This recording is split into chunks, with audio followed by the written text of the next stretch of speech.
तेरे बिन नींद आए ना, तेरे बिन चैन आए ना, तेरे बिन रातें मेरी सुनी है खुदा।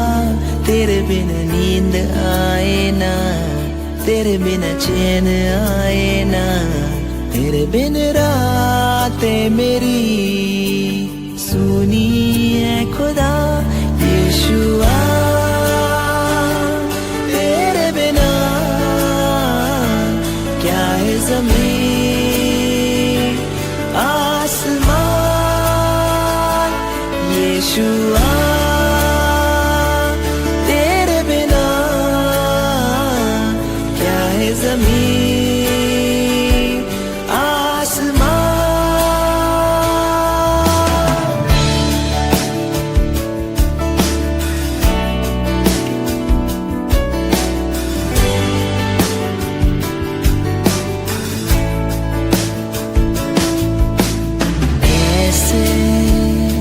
वक्त गुजर जाता है पता ही नहीं चल पाता है। तेरे संग जितना पल बिताऊं उतना ही करीब नजर आता है। तुझसे दूर जाऊं कहाँ, मिलता है तो जाऊं जहाँ। तेरे बिन जिंदगी ये मेरी किस काम की मसीहा।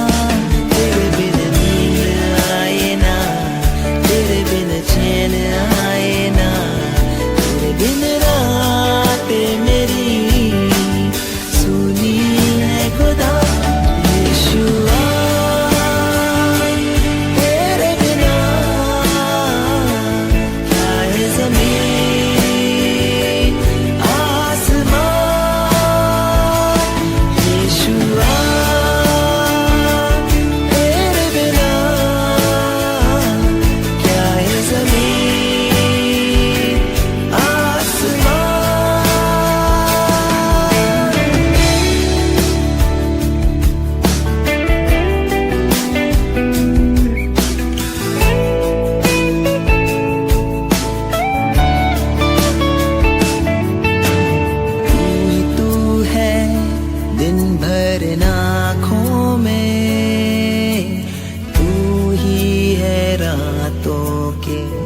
ख्वाबों में सोचा ना था तू यूं मिल जाएगा।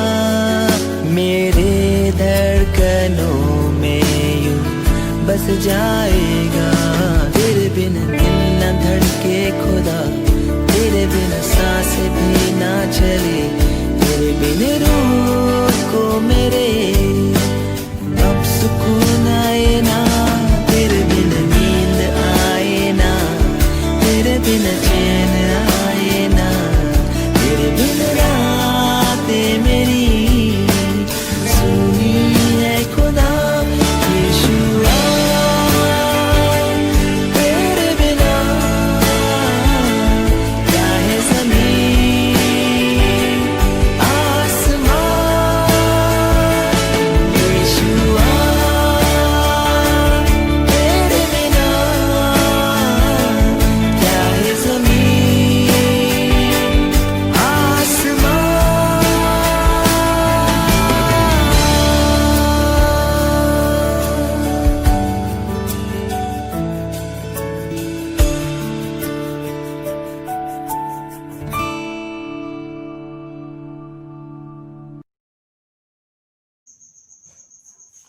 Good morning, friends. Today is the very special day for all of us, those who belongs to the Church of North India, because today is the inauguration day of CNI, and today also is the Advent 1, and the Gospel reading is taken from Gospel according to John chapter 17 verses 20 to 26. And basing on that passage, the theme is Thanksgiving for our unity in Christ. So dear brothers and sisters in Christ, we are joyful as we celebrate 50 years of togetherness as we thankfully remember the inauguration of Church of North India and unification of ministries of 6 churches on 29th November 1970. And the Church of North India is part of the one holy Catholic and Apostolic Church, the body of Christ, and which he is building up out of persons of all generations and races. And I, Reverend Swagata Das, would like to take this opportunity to thank God that He has given me this opportunity to do His ministry under the umbrella of Church of North India in the Diocese of Durgapur. So before we start our message, let us give thanks to God that God has given us all the blessings in our life. So most gracious and loving God, we thank you for this time. Thank you for this day, O Lord. And thank you for all your blessings. Lord, as we have come together, give your wisdom, give your knowledge, and may the words of my mouth and the meditation of all our hearts be acceptable in your sight, O Lord, our rock and our redeemer. Amen. So friends, as today's morning theme is Thanksgiving for our unity in Christ, unity is not uniformity of opinion, of culture, of musical taste or liturgy or of gifts. But unity is created by leaving the world to be in agreement with God and Christ, and to accept non-essential differences in the bond of peace. So like a beautiful garden, the church is meant to have different colors and seasons, and it is meant to be a peaceful garden, diverse but unified in God and Christ. But what makes believers one or united? If we'll see the Bible is very clear, because we all have the same past, we all have the same Savior, we all have the same salvation, we all have the same Holy Spirit, we all have the same Father, we all have the same problems, and we all are going to the same eternal home. So 80% said, whatever may be the denominational flags that are raised, let them all be lowered when the blood-stained banner of the cross appears. So let me share a very beautiful story with you. That 2 men were walking from opposite direction on a foggy night. So each saw what he thought was a terrible monster moving towards him and making his heart beat with terror. As they came near to each other, they found that the dreadful monsters were brothers. So men of different denominations are often afraid of one another, but when they get close to each other and know each other's hearts, they find they are brethren after all. If we'll see Psalm 133 verse 1, it says, how good and pleasant it is when brothers live together in unity. So if we'll see the dictionary, the meaning of unity, unitas, it is the state of being one, oneness. And unity is thing undivided itself, but separate from ever other thing. Uniformity as unity of doctrine, unity of worship in a church, and in Christian theology, oneness of sentiment, affection, or behavior. So there are few things as precious in this world as believers living together in unity. And one of the marks of a great church is the sweet sense of fellowship and unity we experience in the body of Christ. So in the Bible, unity is defined in various ways, or rather we can say that it has been used in different names. Like in the Old Testament, the book of Amos asks a very important question: how can two people walk together unless they be in agreement? Amos chapter 3 verse 3. So the answer to that question is obvious. They cannot. So two people cannot walk together unless they are going in the same direction. So this is true in many areas of life. For instance, consider the necessity of unity on a sports team. Anyone who has ever played sports knows that unity on a team is very vital for success. And whenever we hear of a locker room that is divided, we know that team is in trouble. And we cannot be a team unless we are working together. So this is also true for homes. If you'll see the Bible, Genesis chapter 2 verse 24, the Bible tells us that God's plan for the home is that a man and a woman come together as husband and wife, and that the two of them become one flesh. So unity is also important in the church.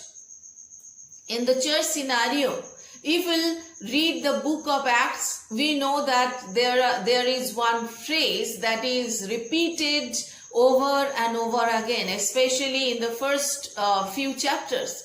And it is the phrase of one accord. So the first Christian lived and worked together in one accord. And scripture says that they prayed with one accord in Acts chapter 1 verse 14.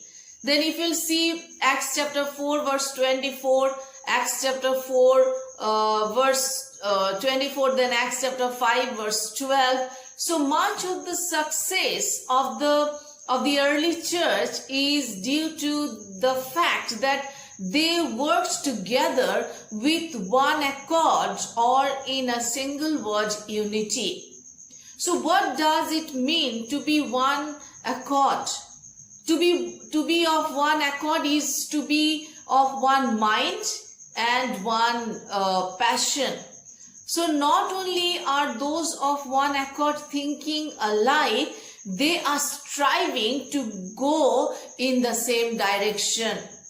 In the book of Psalms says, as I have told you, that Psalm 133 verse 1, how good and pleasant it is when God's people live together in unity. So shortly before Jesus returned back to his Father, he prayed that we as his disciples might be as one, even as he and his Father are one. If you'll see John chapter 17 verse 21. So the Bible teaches us that there is just one God in Deuteronomy chapter 6 verse 4. Yet this one God exists in three different persons. And there is God the Father, God the Son, and God the Holy Spirit. So the Trinity is not God choosing to show up in one of three ways. The Trinity is three distinct persons working together in total unity. So it might help us to know that there are words used in the Bible that are translated as one. Like this is the unity Paul also speaks of in 1 Corinthians chapter 12 verse 12. So if we will read today's gospel passage very carefully, here Jesus prays that those whom the Father gave him will be one, just as he and the Father are one. So as we begin, we catch the thing. Jesus is not praying for the world of the people in general, but those whom the Father gave him. We saw that in verse 9. And then he prayed that the Father would not remove his disciples from the world. And that is found in verse 15. And now he prays not just for these immediate disciples only, but he prays for all future followers from every era.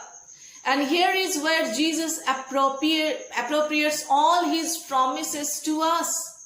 And the answers to his prayers are for us, not just his first followers. So our great need that this passage help us with us is our need to learn and believe what the Bible teaches us about unity. So the first one, if we'll see verse 21, we will go verse by verse. So Jesus prays for all his followers. If we'll see verse 20, it is written, I do not ask for these only, but also for those who will believe in me through their words.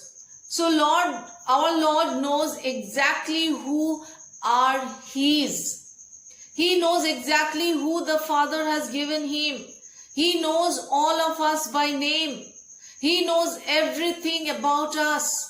And as we read verse 20 with carefully, we discovering that something we dare not miss. That is, it's here in verse 20 that our Lord includes us in his prayer. Includes us in his prayer. So what Jesus prays for is that everyone who would also believe down through the centuries, as the original disciples preached and taught and God saved folks, those people are also included. As they shared the gospel and God saved others, they too are included in the prayer. Generations after generations, right up to us. Up to us. He has always loved us.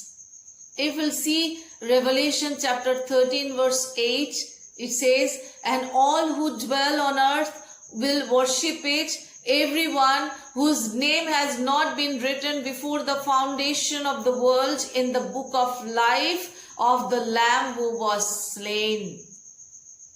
So we have seen who it is Jesus is praying for. Now let's look together at what Jesus prays for. Number 2, Jesus prays that all his followers would be in perfect unity. Verses 21 to 23. So our Lord prays for perfect unity. So the reality is this. Jesus prays that the word of God would unite all his true followers. So Jesus just said he was praying for all the Father gave him. I'm praying for all who would believe based on their words or based on what the Bible teaches. He is still telling us that only true believers are those that believe everything the Bible teaches. True and perfect unity can only happen when we are united on the foundation of God's word. If we'll see Romans chapter 12 verse 5, it is written, so we, through many, are one body in Christ, and individually members one of another. So unity is found when we remain to the teachings of the Bible. So the unity Jesus prays for is the unity that his followers to be in literally spirit and truth. So the Christian unity Jesus describes is based on the unity experienced within the Godhead. They are one in being, truth and purpose. Now the third thing is that verses 24 to 25, it says Jesus prays that all his followers would be with him in a perfect place.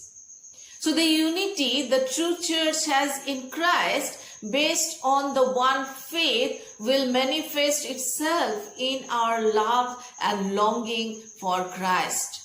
And here Jesus prays that all true believers will be with him in heaven.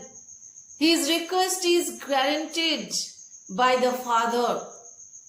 In Hebrews chapter 13 verse 14 it says, "For here we have no lasting city, but we seek the city that is to come." That is to come. Now, fourthly, Jesus prays that all his followers would share in perfect love. Verse 26. Here it is written, "I made known to them your name, and I will continue to make it known, that the love with which you have loved me may be in them and I in them." So Jesus knows the Father perfectly. And he is the only one who can make the Father perfectly known to us. And Jesus has also made the Father's name known to us. We can know the character and the nature of the Father because Jesus shows us in his word. And over, Jesus makes this statement in some form or other, so that they would know you have sent me. They would know you that you have sent me. So in this statement, we see the love and the character of the Father. So Jesus did not just come to save us, but he was sent by the Father to save us. So Matthew chapter 11 verse 27, it is written, "All things have been handed over to me by my Father, and no one knows the Son except the Father, and no one knows the Father except the Son, and anyone to whom the Son chooses to reveal him." So there is a wonderful principle given to us by Christ here in this passage. To know the character of God the Father will result in our loving him. We love Christ and he wants us to know something. His coming to earth to save us did not originate with him but with his Father. So therefore, friends, the unity that Jesus is saying today is so important for us. Why? Because Christ died to secure it, and it is a major factor in our witness to the world. It is not primarily outward, but rather it is an unseen reality based on shared life in Christ. To be a witness to the world, we must work at preserving and perfecting this unity. So, in conclusion, let me say that several centuries ago, ancient China wanted to secure its border from its northern invaders. So they had an ingenious plan, and they built a great wall to protect the border. And it was so thick that no one could knock it down. And it was so long that no one could get around it. And they posted soldiers at different places. And it was built wide enough on the top for chariots to patrol. So if they heard of an attack at distant location, they could easily get to it. So they were up high, giving them a superior advantage over their enemies. And they knew that they had protected their border sufficiently against all enemies. But in the first 100 years of the Great Wall of China, the nation was invaded 3 times. Why and how? An enemy bribed the gatekeeper and entered into the land undetected. So when we diminish the importance of unity in the body of Christ, we risk being invaded by the enemy, Satan. So God has called us to divine fellowship. That fellowship is one of the most powerful tools of witness to a lost and dying world. So if we don't protect it, strive for it, and do everything we can to promote it, we open the gate to our enemy, and that is Satan. Then he will attack our family and our church, causing ineffectiveness and destruction. So in the Gospels, we frequently read about the prayer of Jesus, but only on rare occasions are we informed at any length of what he prayed for. And in this great prayer of Jesus, before he goes out to face the cross, we see his priorities. So this prayer is dominated by the theme of unity. So Jesus prays not only for unity among his disciples, but also for the church. And he prays for a unity like that which unites the Trinity, and that they may be one as we are one. So the motive for unity is the Great Commission of Jesus. So the means of unity is the Holy Spirit of Jesus. And the mark of unity is the love of Jesus. And the measure of unity is the visibility of Jesus. And we should give thanks to God for this unity that Jesus had shown us. Jesus had shown us. So today, let me conclude my message with a prescription for unity that Christ is given to us today.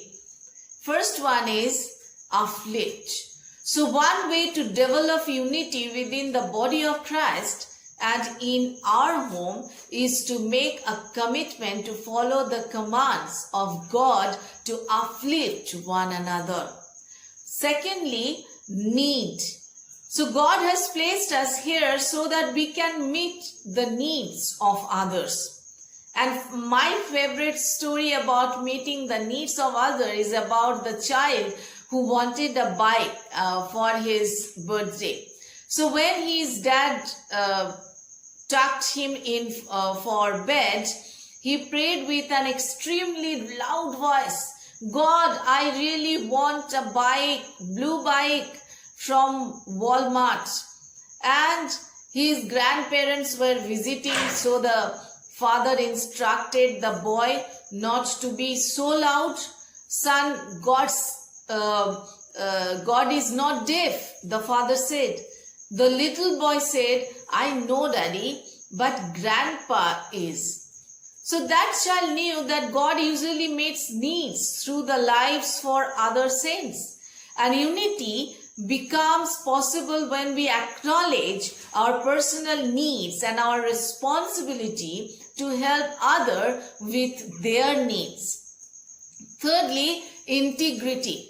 If we'll see 1 John chapter 1 verse 7 says, if we walk in the light as he is in the light, we have fellowship one with another. And unity flourishes when we live holy, clean and pure lives. So the dictionary defines integrity as a state of being that is complete or unified. So integrity means wholeness or completeness. And fourthly is trust. So when there is integrity, the saints of God are willing to trust one another. And in these closing chapters of John, we find Jesus calling these men to be one in Christ by trusting one another with their lives. And lastly is yielding. So we should be willing to yield our selfish desires to the greater goal of extending the love of Christ to a lost world. So friends, these are the things we should remember always, as I have told you the prescription of the unity that Christ has given us today. So we need to realize that Jesus prays not only for his disciples but also for those who will believe in the future. So that is to say, he prays for the entire church, which includes you and me.